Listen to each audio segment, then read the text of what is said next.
We made it to March 1st, and it's day 40 of the Trump presidency. Feels like we're making some kind of progress, but it may be progress towards our own destruction. Let's find out, shall we? So I'm going to start this news show off with a rumor because I got a message in my inbox on TikTok from someone claiming to know someone who works on Trump's medical health team at the hospital that he is assigned to in Florida. And they said that he is having significant heart problems and that he's not doing very well. So I just wanted to share that information with you. Keep in mind, this is like a message on TikTok, right? But it's interesting. They messaged me that because they said they saw my video talking about the bruise on his hand. So just take that information and do whatever you want with it.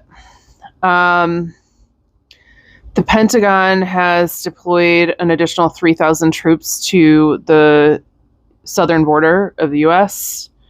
They deployed something called a Stryker Brigade combat team and an aviation battalion. So they have like a,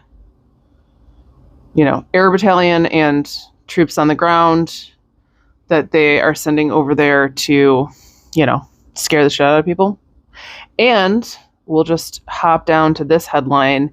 It's working. So the border crossing attempts have plummeted. And I know for a lot of people, they're going to think that that is a good thing.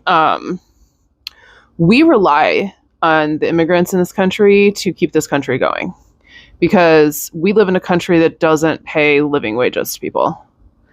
And that has gotten really used to cheap labor.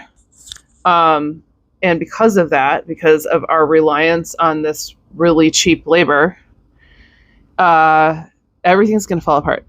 I mean, obviously everything's going to fall apart. It already is, right? But, I think this is like the very beginning of the financial collapse that's coming. Obviously, there will be other forms of collapse that come along with it, right? So anyways, there's that. I'm happy to hear, and, of course, Zelensky has been welcomed very warmly in the UK today. I believe he's in London right now. They're not going to... Our alliances are just going to leave us.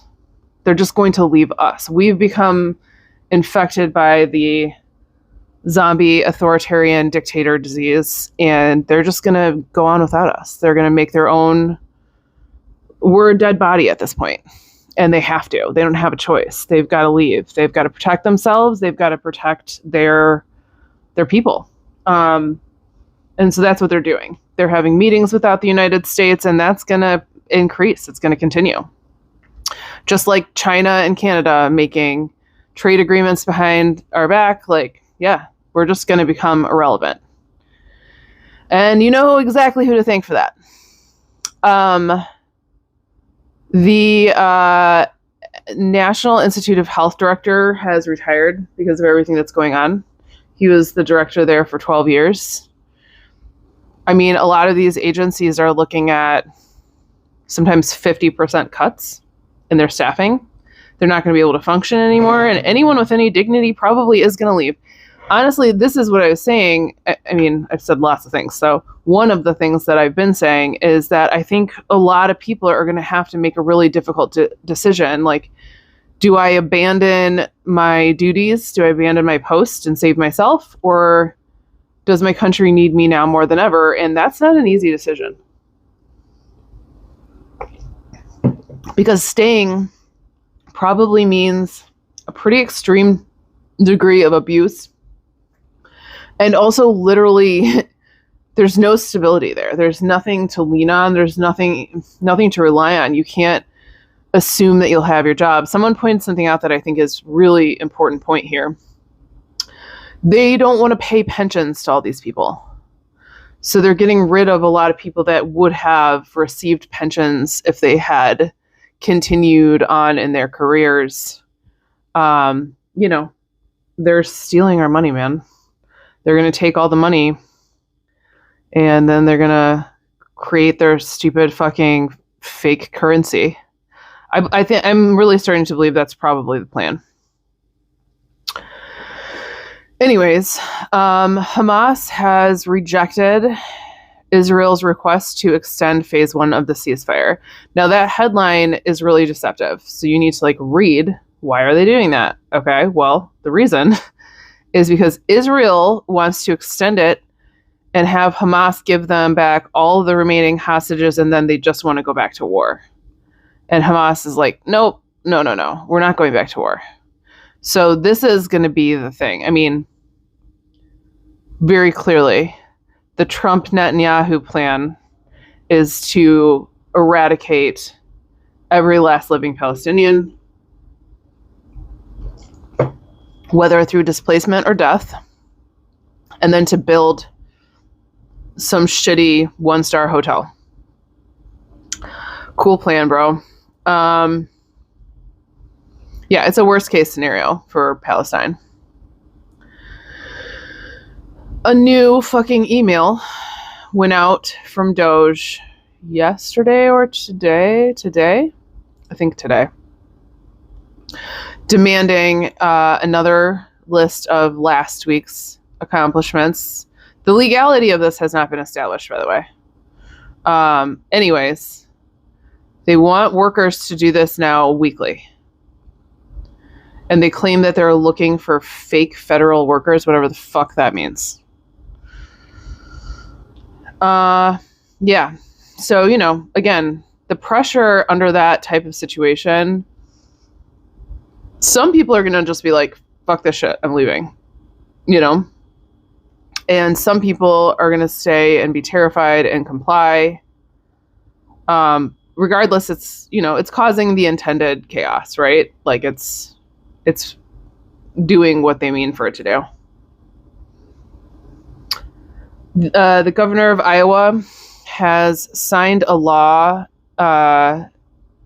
removing transgender civil rights protections.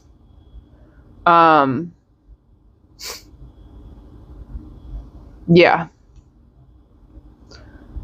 Really scary times. Very, very reminiscent of 1920s Germany and literally almost just word for word plagiarism of Hitler's playbook, honestly. I've said that before, and I guess I'm saying it again because it's true. I have a little update to a story that we talked about last night, which is that the predicted GDP for Q1 right now, for the remainder of Q1, is that the GDP will fall negative 1.5%. That is actually also a correction from what was predicted in Q4 for Q1 of this year, while Biden was still president, was 3% growth. Now we've gone, so it's a full 4.5% dip because now we're moving into the negatives. Cheers to that. I mean, to be expected, right? With the bewildering seeming plans that the Trump administration is putting into place. Let's fire everyone and raise the cost of literally everything by 25% and destroy all of our relationships worldwide. And also, destroy our farms' abilities to grow food because we're not going to provide them with the funding we promised.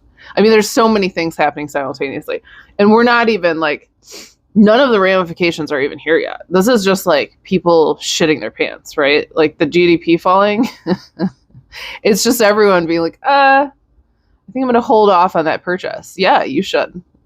I mean, again, maybe we'll be trading with each other soon or buying shit with Monopoly money. I don't fucking know what's going to happen, but I understand why people are feeling scared. I'm sure I'd be a lot more scared if I didn't have so much experience with this particular type of abuse. I'm just like, okay. I've seen this film before. It's not my favorite.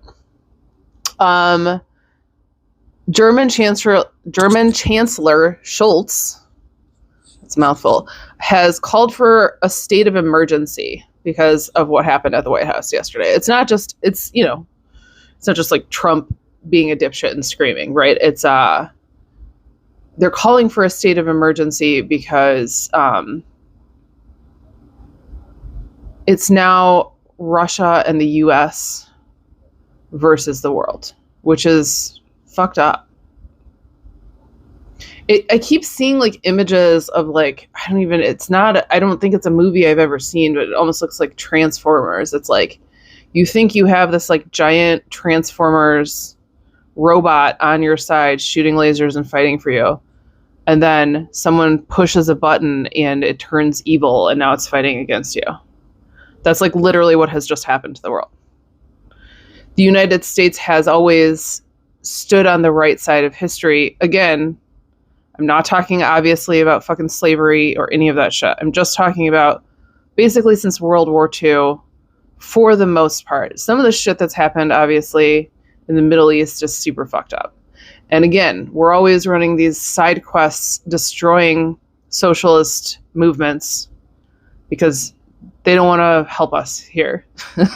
So it's like, it's weird because it's kind of like a super douchebag superhero who's actually a huge piece of shit and is always like, again, doing crimes in the background, but like sort of is helping at least World War II move in the right direction. You know what I'm saying? So like, it's complicated. I get that.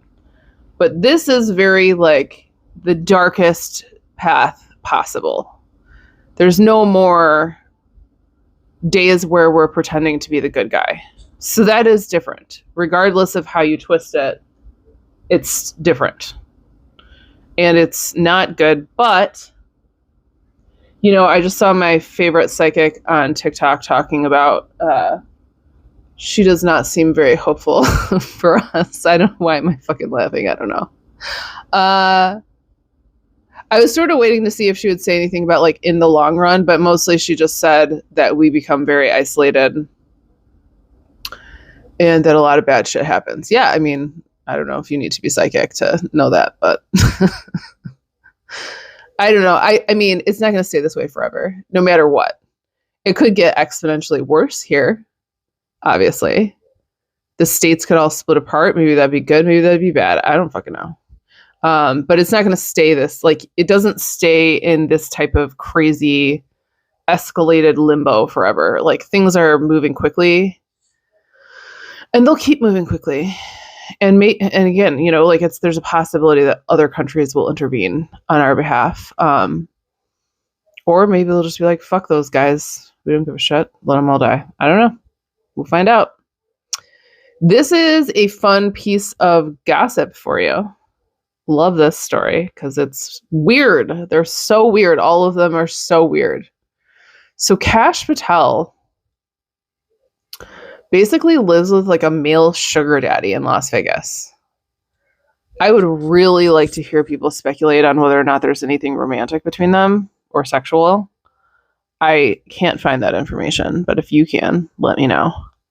But what I do know is he literally lives in the house of this guy named Michael Muldoon in Las Vegas. Michael Muldoon is a Republican Party megadonor who runs a bunch of shady timeshare companies that have been like embroiled in legal battles.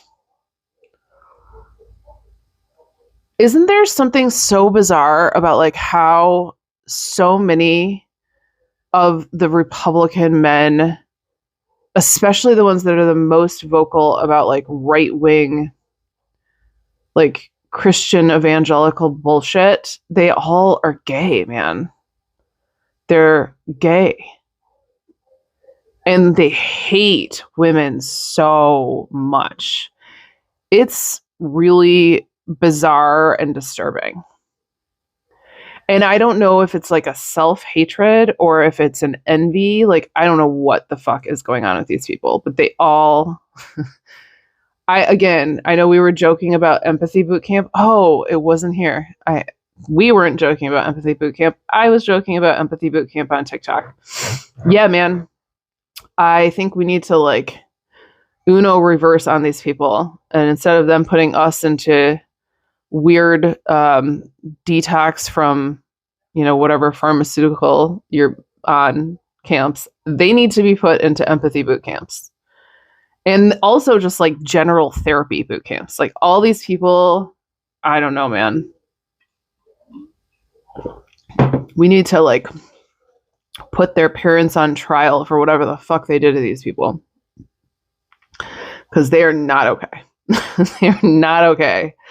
They're destroying the world, you guys. Please be careful how you raise your children. Be kind. Be kind to them. It's more than that, it's more complicated than that, isn't it? Because I think what a lot of these people's parents did was more than just emotional abuse. I think it was they stole their sense of self. They suppressed their true selves. I'm sure in some cases, especially with these men who were gay as children and then told that they were going to hell, that can really screw people up. Anyways, the Democrats have actually filed their first federal lawsuit against Trump. I'm sure that will cheer some of you up a little bit. Not saying that anything much is going to come of it, but their claim is that his exertion of control over independent agencies, especially the Federal Election Commission, is violating federal election law. They definitely have a case, but where are we now? You know what I mean?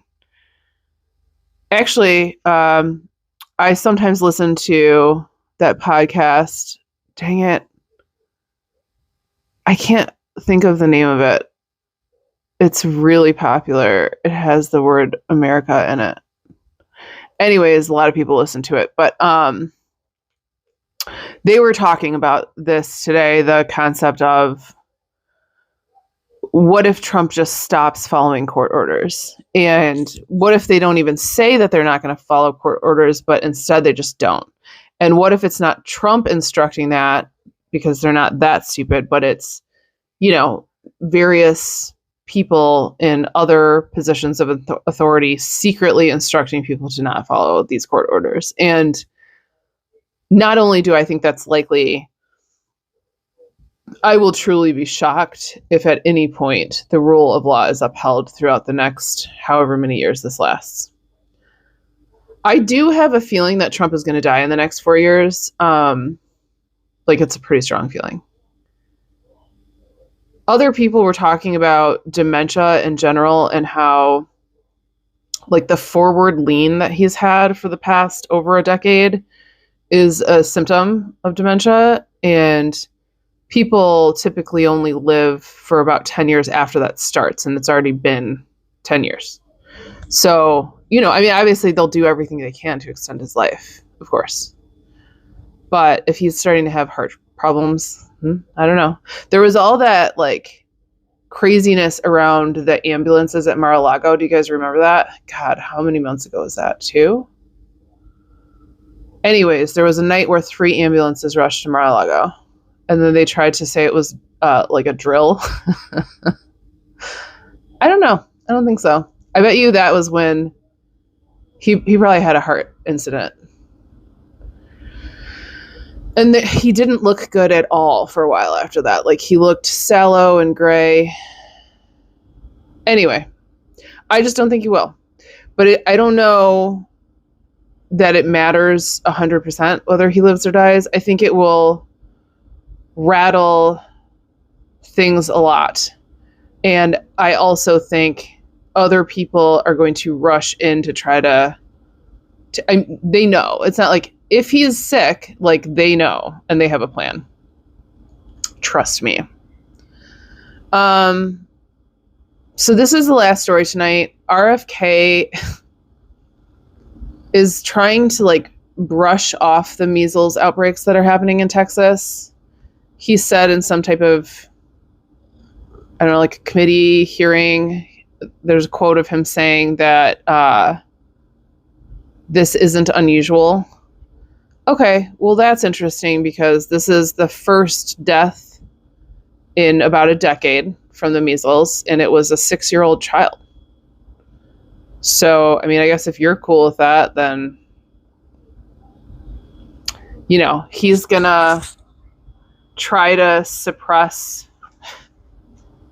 any help that might be offered here. And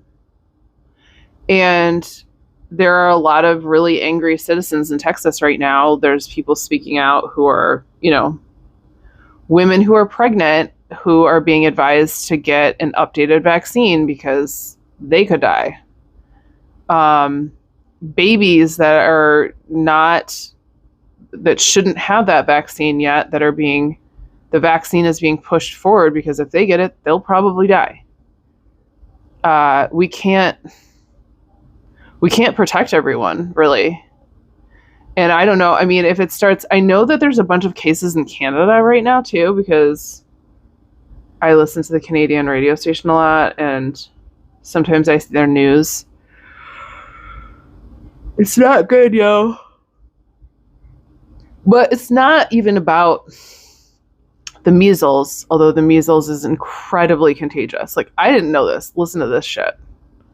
The measles is so contagious that you could cough once in a room and someone could walk into that room 2 hours later and catch it. So people who are unvaccinated are all going to get this unless they're able to contain it. But I just don't, it doesn't appear that the Trump administration is willing to do that. So I guess what I'm saying is, you know, people need to take care of themselves and their families. And I should probably look in to see, like, you know, do we need, how frequently would we need boosters for something like that? If it was like an active plague, you know what I mean? Like, we got one shot when we were kids to keep this from happening to everyone around us and us. And it worked for decades because people weren't stupid. And now they are. And everyone's being put at risk. There was some fucking dude, I don't know if this was in Texas, probably. There was some guy who went to Planet Fitness while he actively had the measles. I am dead ass serious. So that's the kind of shit that we're dealing with, and that's my point. Is there's something so broken in people now, here in the United States maybe in particular, where just like no one gives a shit anymore if anyone else lives or dies. It's just, he really needed to go to Planet Fitness and work out while he was sick with the measles. Like, mind-blowing, right? But I feel like we hear a lot of stories like that. And there's also just like, that is a metaphor for the mentality of a lot of people right now. So anyway,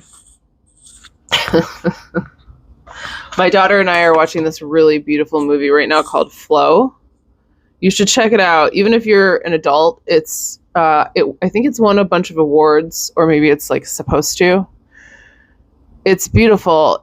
It's lovely because there's literally no dialogue in it at all. There's no humans so far either, and I think there'll probably be no humans in it.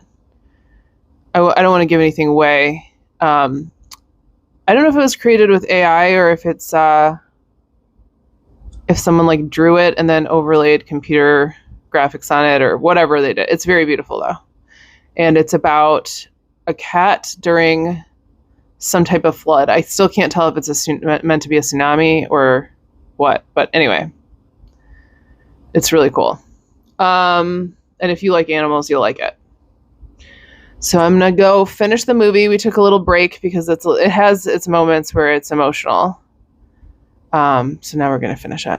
I hope you guys are having a nice Saturday. Is it Saturday already? Yeah. I feel like I'm in some type of time warp, but I don't suspect that feeling's gonna end anytime soon. think we're in for it for the long haul. Love you guys. See you tomorrow.